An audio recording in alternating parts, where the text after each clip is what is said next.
예, 이번 주차는 사회적 기업 창업 2주차 2교시 수업을 하도록 하겠습니다. 이번 시간에는 사회적 기업 관련 용어 2의 두 번째 시간을 갖겠습니다. 지난 시간에 우리가 자본주의, 민주주의, 공화주의에 대해서 학습을 하겠습니다.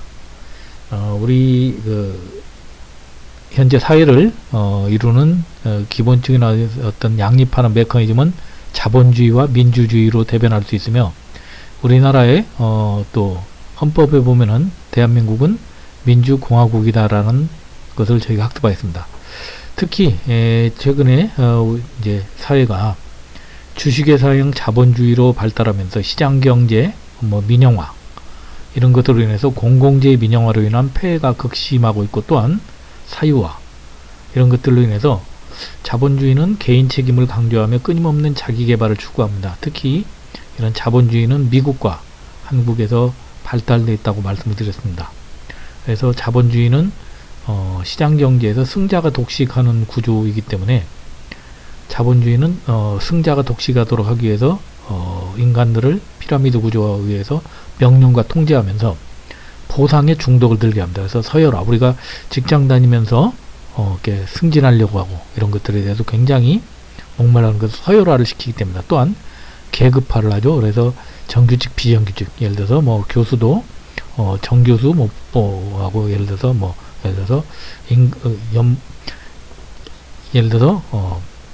정년보장교수와 정년비보장교수 이런 식으로 나눈다든지, 또한 차별화, 경쟁화 이런 것으로 인해서 이루어지게 됩니다. 그래서 우리가 지난 시간에 칼 폴라니가 주장한 악마의 맷돌에 대해서 학습하였습니다. 악마의 맷돌은 우리가 자본주의 사회에서 우리가 이제 서로 이제 어떤 자본주의에서 어떤 그 이윤축으로 하면서 시장경제에 맡겨서 특권계급이 나오고, 거기에서 어떤 그 자기 책임에 의해서 계급화를 만드는 이런 것들이 악마의 맷돌로 인해서 어떤 그 앞으로 사회가 계속해서 이렇게 가면은 사회의 어떤 그 변화를 예측할 수 없다고 해서, 이제 칼 폴라니가 거대한 전환이라는 1943년도 자기의 저서화에서 이렇게 자연과 인간과 화폐를 상품화한 시장 자유주의의 메커니즘을 이제 악마의 맷돌로 비유를 했다면, 우리 최동석이라는 이제 우리 강사는 이제 천사의 맷돌이라 해서, 이제 민주주의가 어떤 선순환 구조로 이루어지게 되면은 사회적 시장 경제로 인해서 어떤 국가 책임주의, 국가 사회주의에서 제가 말씀드렸죠. 이제 산무 정책을 해서 국가에서 무상교육, 무상의료, 그 다음에 원가에 의한 무상주택을 제공하는 이런 것들로 인해서 이제 사회가 선순환되는 이런 것들에 대해서 저희가 이제 학습을 하겠습니다. 자, 그러면 이번 시간에는 이제 기본적으로 먼저 사회적 경제에 대해서 학습하도록 하겠습니다.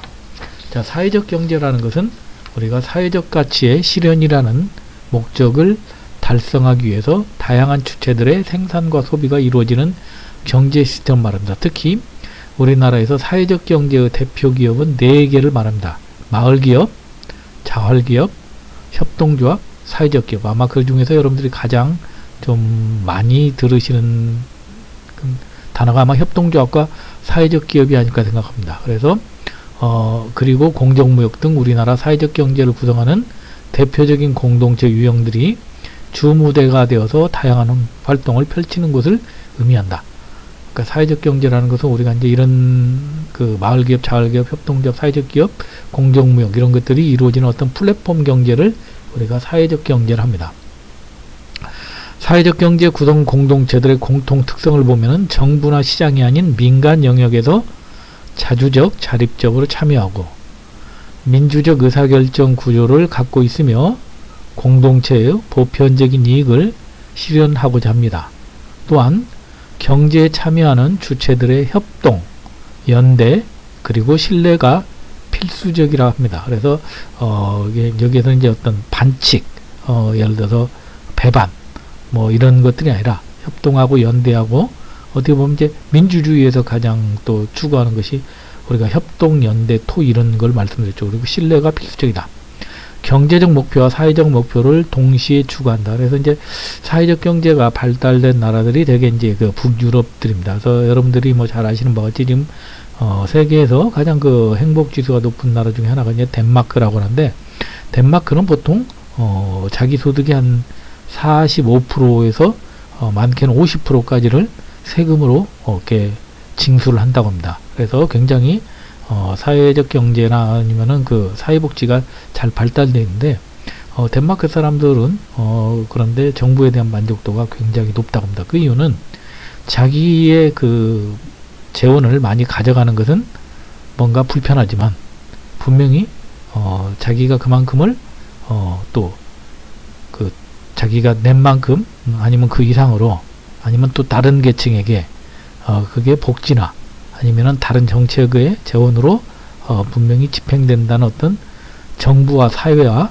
어떤 구성원들에 대한 신뢰가 있기 때문에 이런 것들이 돌아간다고 합니다. 근데 우리는 이런 그 사회적 어떤 주체들에 대한 신뢰 지수가 어느 나라보다 좀 낮은 것이 지금 현실이다 보니까 이런 사회적 경제의 공동 구성체를 구성하는 데 있어서 특히 협동조합 이런 것들이 많이 발족을 했다가도 중간에 이렇게 부침이 심한 이유도 아마 어떤 서로에 대한 어떤 협동과 연대 그리고 특히 상호간의 어떤 협동조합은 5인 이상이 이렇게 각자 그 어떤 개별적인 의결을 가지고 참가하게 되는데 거기에서 이제 처음에 어떤 우리가 이제 동업에 대한 어떤 했을 때 좀 우리나라에서는 동업에 대한 부정적인 인식도 많지 않습니까? 그런데 이제 5명 이상이 참여하다 보니까 거기에서 서로에 대한 어떤 신뢰가 이제 좀 서로 이제 인정을 안 해주면서 이런 것들에서 사회적 경제가 잘 발달이 안 되는 우리나라의 어떤 특성이라고 말씀드릴 수가 있습니다. 또한 5번째로 경제적 목표, 사회적 목표. 특히 사회적 경제는 경제적인 목표, 이익도 추구하지만 사회적인 어떤 가치. 예를 들어서 사회적 목표는 여러 가지가 있겠죠. 예를 들어서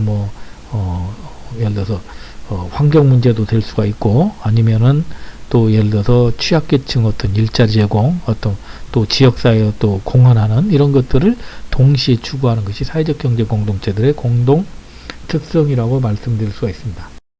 자, 그러면 사회적 경제의 다양한 정의를 또한 이제 그 권역별로 살펴보면은 OECD에서는 국가와 시장 사이에 존재하는 조직에 내재되는 것으로 사회적 요소와 경제적 요소를 동시에 추구하는 것을 우리가 사회적 경제를 한다. 이후에서는 참여적 경영 시스템을 갖춘 협동조합, 상호공제조합, 사단, 재단 등이 사회적 목적을 추구하기 위한 경제적 활동이라 한다. 또한 캐나다 퀘벡주에서는 사회적 목적을 달성하기 위해서 6대 원칙에 따라 운영되는 기업의 경제활동, 그래서 구성원, 공동체의 필요 충족, 국가로부터의 자율성, 6대 원칙이 이제 구구성원 공동체의 필요 충족, 국가로부터의 자율성, 민주적 지배 구조, 경제적 성과 추구, 출자에게 비례한 배당 금지, 회산시 자녀재산 타법인 양도, 이런 것들을 우리가 사회적 경제의 다양한 정의로 이렇게 정의하고 있다. 자, 그러면 이제 우리가 또 사회적 경제의 또한 또 이제 같은 또 파트너가 되는 또 이렇게 그런 최근에 많이 또 이제 우리가 사람들한테 회자가 되는 공유경제에 대해서 살펴보도록 하겠습니다. 공유경제는 물품을 소유의 개념이 아닌 서로 대여해주고 차용해 쓰는 개념으로 인식하여 경제활동을 하는 걸 말합니다. 그래서 2008년 미국 하버드대 법대 로렌스 레식 교수에 의해서 처음 사용된 말로, 그러니까 지금 현재 한 12년 정도밖에 안 됐는데 굉장히 공유경제가 지금은 거의 이제 굉장히 오래된 아니면은 대중들에게 보편화된 어떤 그 개념으로 인식될 만큼 지금 굉장히 좀 많이 우리가 이제 활성화가 되고 있죠. 한 번 생산된 제품을 여럿이 공유해 쓰는 협력 소비를 기본으로 한 경제 방식을 말합니다. 우리가 이제 그 2020 트렌드 코리아에서 이제 스트리밍 라이프가 2020년에 상당히 앞으로 그 트렌드가 될 것이다. 스트리밍이라는 것은 이제 우리 젊은 세대들이 내가 음악이나 아니면은 예를 들어 문화 어떤 상품들, 영화라든지 음악이라든지 이런 것들을 과거에는 직접 본인이 구매를 하고 했다면 지금은 이제 스트리밍이라고 해서 이제 한 번씩 잠시 이제 그 사이트에 들어가서 내가 듣고 이제 소비하고 버리는 이런 것들은 이제 우리가 이제 과거에 우리가 이제 소유하는 어떤 그 패턴에서 이제는 사람들이 이제 경험하고 이제 공유하는 이런 패턴으로 어떤 삶의 패턴이 바뀌는 것도 공유경제의 하나의 트렌드가 아닐까 생각합니다. 그래서 대량 생산과 대량 소비가 특징인 20세기 자본주의 경제에 대비해서 생겨난 것으로서, 즉 물품은 물론 생산 설비나 서비스 등을 개인이 소유할 필요 없이 필요한 만큼 빌려 쓰고 자신이 필요 없는 경우 다른 사람에게 빌려주는 공유 소비의 의미를 담고 있다. 공유 경제를 실현하기 위해서는 공급자가 자신이 보유한 여유 자원을 제공해 금전적 소득을 벌 수 있어야 되고, 수요자는 구입하지 않더라도 재화나 서비스 등 자원을 필요한 만큼 사용하거나 이용할 수 있어야 한다. 자, 우리가 이제 공유 경제를 우리가 한번 그림으로 간단히 나타내 보면, 우리가 이제 수요자가 있고 공급자가 있고 이제 플랫폼이 있는 거죠. 그래서 이제 수요자는 플랫폼에 수수료를 지급하고 공급자도 플랫폼에 수수료를 지급하고, 그래서 이제 그 플랫폼에서는 공급자의 어떤 제품을 이제 수요자에게 탐색해서 연결해주고, 또 플랫폼에서는 공급자에게는 수요자를 탐색해서 연결해주고, 수요자와 공급자 간에는 공급자는 유유자산의 사용권을 제공해. 예를 들어서 뭐 호텔 사용권을 준다든지, 아니면은 뭐 골프 이용권을 준다든지, 아니면은 차를 공유할 수 있게 한다든지, 다양한 어떤 유유자산의 사용권을 제공하고, 수요자는 내가 구매하는 것보다는 저렴한 시장 가격을 지불하는 이런 것들이 공유경제의 우리가 이제 큰 틀이라고 볼 수 있습니다. 자, 그러면 공유경제 영역을 우리가 크게 보면은 5가지 영역으로 구분할 수 있습니다. 첫 번째는 이제 가장 하위 개념인 물건을 서로 공유하는 거죠. 예를 들어서 차량을 빌린다든지, 책을 빌려준다든지, 장난감을 공유한다든지, 예를 들어 옷을 공유한다든지, 뭐 공구라든지, 이렇게 다양한 우리가 일상생활에서 우리가 마주칠 수 있는 물건을 공유하는 것이 첫 번째 어떤 가장 하위 개념의 어떤 공유 경제라고 한다면, 그보다 상위 경제는 이제 정보를 공유하는 거죠. 그래서 이제 서울시 뭐 정보소통 광장이라든지 다양한 어떤 정보를 공유함으로써, 예를 들어서 현재 지금 우리 학생들도 예를 들어서 K무기라는 어떤 이제 그 사이버 공간으로 해서 학점을 취득할 수 있는 거, 그 다음에 KOCW라든지 다양한 어떤 정보를 공유하는, 최근에는 또 그 같은 또 이제 관심을 갖고 있는 사람들끼리 밴드를 만들다든지, 카카오톡 단톡방을 만들어서 정보를 공유한다든지, 뭐 유튜브를 통해서 정보를 공유한다든지, 이렇게 정보를 공유하는 공유 경제가 또 영역이 있을 수가 있고, 세 번째는 이제 아무래도 이제 또 시간을 공유하는, 그래서 이제 내가 이제 예를 들어서 낮에는 일하면서 밤에 내가 또 대신 어떤 내 시간을 공유해 준다든지, 아니면 평일과 휴일에 어떤 시간을 나눠서 공유해 준다든지, 학기와 방학을 활용해서 어떤 시간이 부족한 사람들에게 나의 남는 시간을 공유해주는 이런 것들도 또 이제 공유경제 영역으로 또 활성화가 됐고, 최근에는 이제 또 공공기관의 어떤 공간을 활용하는 어떤 공공기관을 예를 들어서 다른 용도로 활용할 수 있는 거죠. 예를 들어서 우리 학교만 하더라도 우리 학교에서 이제 구청이나 이런 곳에 이제 평생교육기관으로서 활용할 수 있도록 한다든지, 예를 들어서 종교 행사를 할 수 있는 공간을 예를 들어서 제공해 준다든지, 또 종교시설이 예를 들어서 다른 용도로 활용할 수 있도록 한다든지, 학교가 예를 들어서 저녁 때나 아니면 주말에는 주차시설로 어떤 공간을 제공해 준다든지, 뭐 예를 들어서 이렇게 다양하게 공간을 또 공유하는, 예를 들어서 대표적인 게 또 이제 뭐 뒤에서 소개해 드리겠습니다만, 에어비앤비 같은 어떤 호텔, 어떤 자기가 가지고 있는 어떤 주거 시설을 공유하면서 호텔로 활용할 수 있는 이런 것들로 공간 경제가 되겠죠. 이제 가장 이제 상위 계층은 이제 인간을 공유하는 거죠. 그래서 그 사람의 어떤 경험이나 재능이나 지식이나 이런 것들을 공유함으로써 공유 경제 영역은 어떻게 보면은 메슬로우의 5대 욕구처럼 점점 상위 개념으로 활성화되면서 앞으로 공유 경제 영역이 더욱 발전화될 것으로 우리가 예측이 되고 있습니다. 자, 그러면 우리가 이제 공유 경제의 대표적인 기업을 우리가 이야기를 하면은 첫 번째가 뭐 여러분들이 잘 아시는 우버 택시입니다. 자, 우버 택시는 우리가 스마트폰을 기반으로 한 미국의 승차 공유 서비스로서 2010년도부터 우리가 이제 서비스를 제공했으니까 현재 10년밖에 안 됐습니다. 그런데 2014년 기준 우버의 기업 가치는 이미 18조 원이 넘어가지고 굉장히 이제 스타트업으로는 굉장히 아주 빠르게 성장을 했죠. 그래서 현재 우버의 기업 가치는 세계 스타트업 가운데서 가장 높은 약 한 680억 달러, 지금 한 75조 원 정도로 추산되고 있다고 합니다. 그래서 최근에 이제 우버가 이제 이제 우버 택시에서 우버 헬리콥터, 우버 예를 들어서 또 다양한 어떤 우버 예를 들어서 예를 들어서 응급 차량 이렇게 다양한 분야로 이렇게 활성화가 되고 있는데 이제 좀 또 이게 또 역기능도 있다고 합니다. 어떤 우버를 지금 운영하는 어떤 뭔가 그 드라이버들의 어떤 이 사람들의 어떤 신분의 어떤 그 안전성 문제라든지 또 이 사람들이 어떤 그 사회적으로 어떤 그 공유 가치를 같이 제대로 이해하고 있는지 이런 것들에 대해서 어떤 좀 갈등도 있다고 하는데 아무튼 경우 경기로서 굉장히 빠르게 성장한 회사라고 말씀을 드릴 수가 있습니다.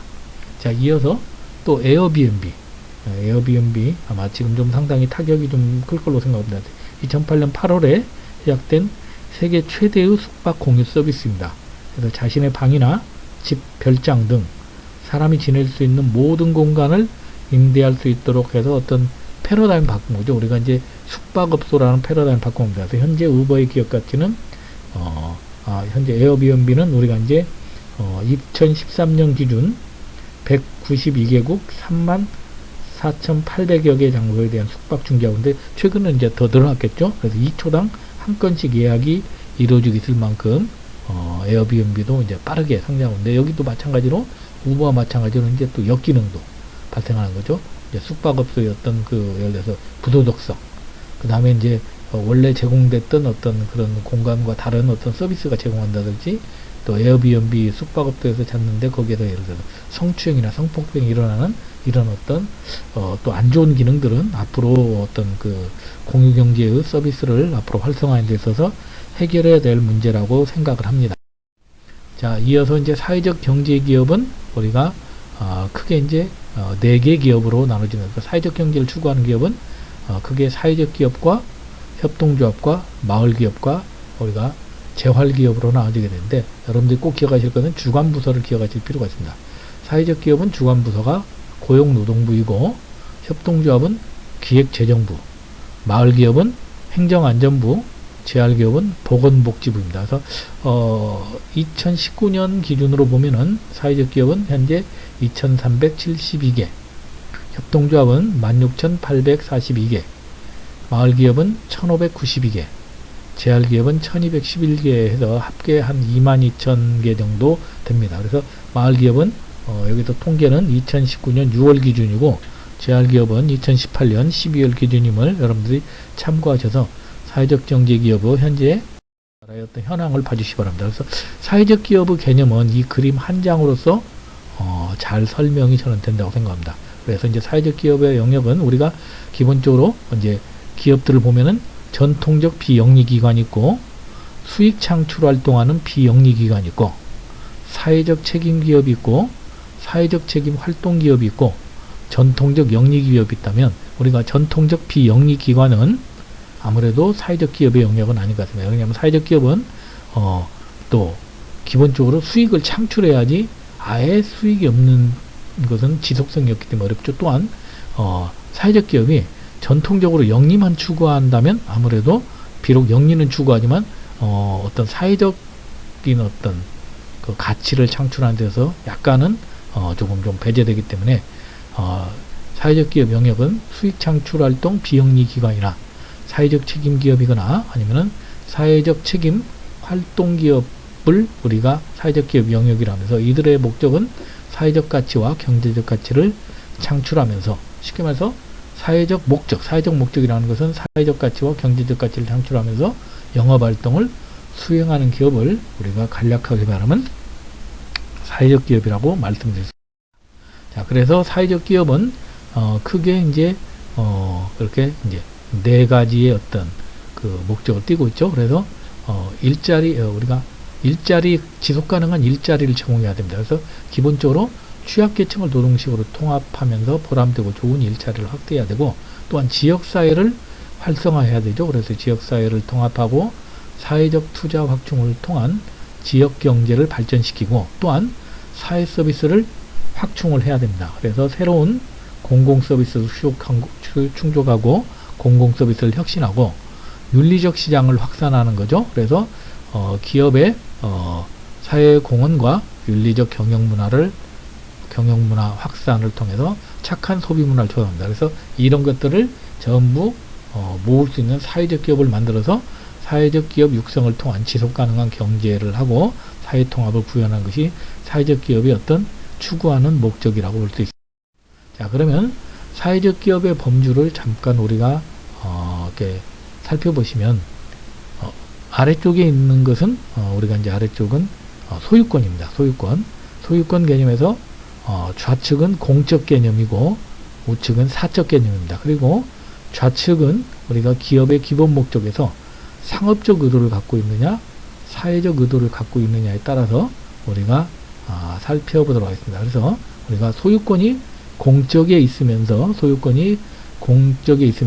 그 다음에 기업의 기본 목적이 상업적 의도에 있으면 공기업이 됩니다. 대표적인 우리나라 예를 들어서 이제 한국전력이나 이런 것들이 이제 소유권은 공공기업이면서 예를 들어 상업적 의도를 가지고 있는 것이 이제 공기업이라고 할 수 있죠. 그런데 반대로 소유권도 사적이면서 상업적 의도를 갖고 있는 사기업, 예를 들어서 현대자동차라든지 삼성전자 이런 것들이 바로 사기업 영역이 되겠습니다. 자, 그러면 소유권은 공적이면서 그 다음에 기업의 기본 목적은 사회적 의도를 가진 것을 우리가 사회적 경영이라고 합니다. 사회적 경영.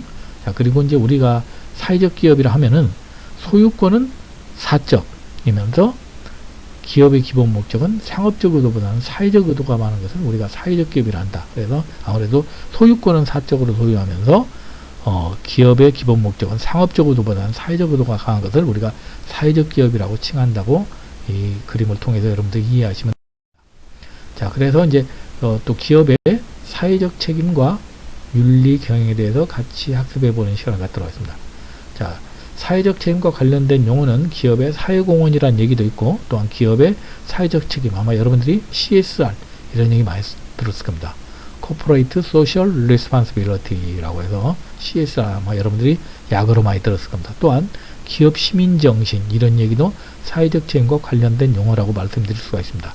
자, 사회공헌이란 표현은 기업의 입장에서 자선적 책임 부분에 한정해서 사용되는 용어이고, 사회적 책임은 사회에 영향을 미치는 기업 활동의 의무와 책임을 강조하는 용어이며, 기업 시민 정신은 기업을 둘러싸고 있는 이해 당사자들에 대한 책임의식을 느끼고 그에 상응하는 행태를 보이는 것을 의미합니다. 즉 의식 있는 기업이라는 개념과 좀 비슷하다 볼 수 있죠.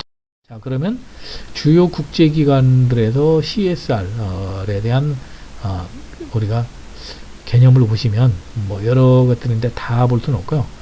경제협력개발기구하고 유엔에서 한번 그 사회적 책임을 어떻게 정의하는지 보도록 하겠습니다.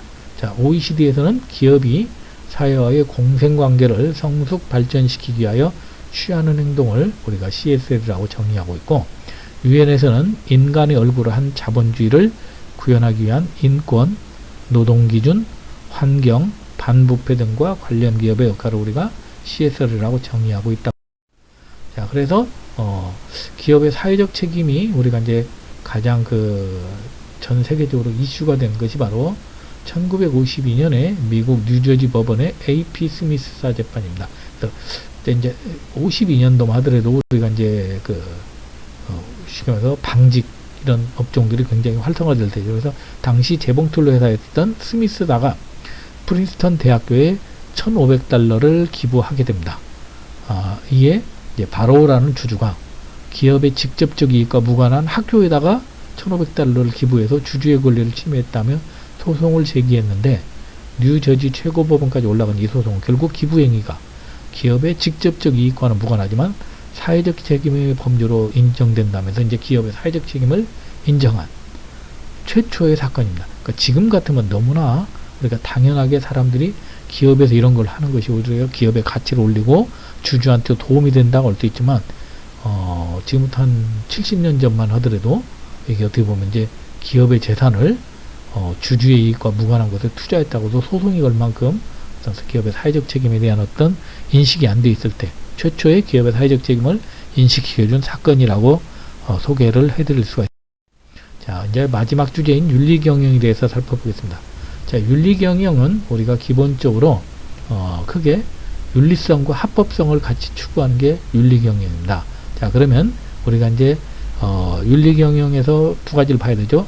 합법적이면서 윤리적인 걸 봐야 될 것이고, 우리가 이제 비합법적이면서 비윤리적인 것이 있겠죠. 그래서 카테고리를 우리가 나눠보시면, 먼저 우리가 비윤리적이면서 비합법적인 거, 이것은 해서는 안 되는 것이죠. 비윤리적이면서 비합법적인 것도 예를 들어서 탈세를 위해서 분식회계를 한다든지, 경쟁사와 가격 담합을 한다든지, 최근에 마스크 대란이 있을 때 예를 들어서 중국 업자들에게 예를 들어서 폭리를 취해가지고 예를 들어서 불법으로 예를 들어서 넘긴다, 이런 것들이 비윤리적이면서 비합법적인 어떤 행태라고 보겠습니다. 자, 그러면 비윤리적이면서 합법적인 건 어떤 거냐? 그런 것은 예를 들어서 우리나라에서 금지된 예를 들어서 식품을 예를 들어서 금지 규정이 없는 다른 나라에 수출하는 경우, 예를 들어서 우리나라에서 예를 들어서 뭐 어떤 특정 동물을 먹는 것을 금지하고 있는데, 이런 것을 예를 들어서 아프리카나 이런 곳에 수출하는 거, 이런 것들도 비윤리적이죠. 하지만 이제 법으로는 이제 문제가 안 돼요. 다른 나라에 파는 거니까 이런 것들을 볼 수 있겠고, 그 다음에 윤리적이면서 비합법적인 것은 예를 들어서 고객회사의 어음부도를 막기 위해서 특별히 결제기일을 예를 들어서 경리부장이 연장해 주는 경우, 원칙적으로는 이제 모든 사람에게 똑같이 적용돼야 되는데 비합법적이지만 어떤 윤리적인 거죠. 그 상대방 회사에 어떤 도와주기 위해서 이런 것들이 이제 윤리적 비합적인 경우고, 윤리적이고 합법적인 것은 우리가 이제 가장 이제 취업 문제 해결을 위해서 장애인을 고용한다든지, 취업 문제 해결을 위해서 노년 계층을 고용해 주는 거, 이런 것들이 바로 윤리적이고 합법적인. 그래서 윤리경영에서는 우리가 윤리적인 것도 중요하지만 합법적인 이것을 우리가 이제 잘 이제 기업에서는 좀 봐야 될 필요입니다. 자, 그래서 윤리경영의 효과는 우리가 기본적으로 기업의 이미지가 향상이 되고, 고객 만족도가 향상이 되면서 판매가 증가되고, 종업원 입장에서는 자부심이 향상되고, 작업 능률이 향상되고, 생산성과 품질이 향상됩니다.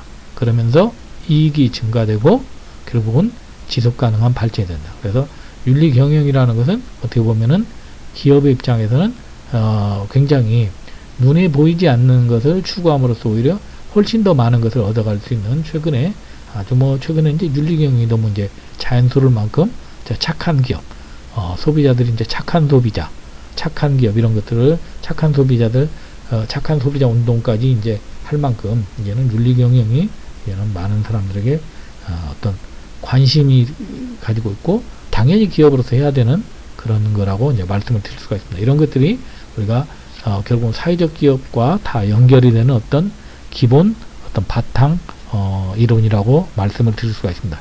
자, 이번 시간에는 사회적 기업 관련 용어 2의 2로서 사회적 경제, 공유 경제, 사회적 경제 기업, 기업의 사회적 책임, 윤리 경영 등에 대해서 학습하였습니다. 다음 시간에는 사회적 기업의 이해에 대해서 학습하도록 하겠습니다. 이상으로 2주차 2교시 수업을 마치겠습니다.